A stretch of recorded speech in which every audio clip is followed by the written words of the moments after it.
Ұйықтаған кезде бас жағымда киім қалып кетсе, түнімен жаман түс көремін дейді. Сондай арамда бар дейді ғой, бас жақта киім заттары тұрмау керек дейді. Бұл туралы не дейсіз аға? Дұрыс айтады. Нәс киімді бас жағыңа қойып қойсаң, сасық иіс шығады. Сондықтан аяқ жағыңа қоясың. Киіммен үйдің бәрін шашпай, адам сияқты үйдің бәрін жинап жату керек. Киімің бір жақта, бас киімің бір жақта, нәс киімің бір жақта, біреу бір жақта шашылып жатса, не то что түс көресің, шошып оянасың. Сондықтан өзі мұсылман адам, еркек болсын әйел адам, затын жинап жүру керек. Бізде еркектерде балаларды сондай бар, мен қыз емеспін дейді. Қыз емес сен, қыздан жоғарысың сен. Қыз сенің қасында ештеңе емес. Нәс киіміңді дұрыстап шеш, туфлиіңді дұрыстап шеш, жақсылап жу, бәрін бүктеп қой, төсекті қақсыдың, жатып ұйықта, Құран оқып. Ұйықтаған кезде бас жағымда киім қалып кетсе, түнімен жаман түс көремін дейді.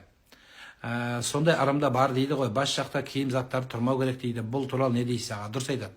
Нәс киімді бас жағыңа қойып қойсаң, сасық иіс шығады. Сондықтан аяқ жағыңа қоясың. Киіммен үйдің бәрін шашпай, адам сияқты үйдің бәрін жинап жату керек.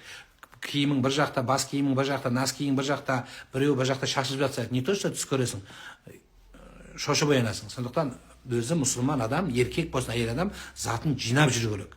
Бізде еркектерде балаларды сондай бар, мен қыз емеспін дейді. Қыз емес сен, қыздан жоғарысың сен. Қыз сенің қасында ештеңе емес. Нәс киіміңді дұрыстап шеш, туфлиіңді дұрыстап шеш, жақсылап жу, бәрін бүктеп қой, төсекті қақсыдың, жатып ұйықта, Құран оқып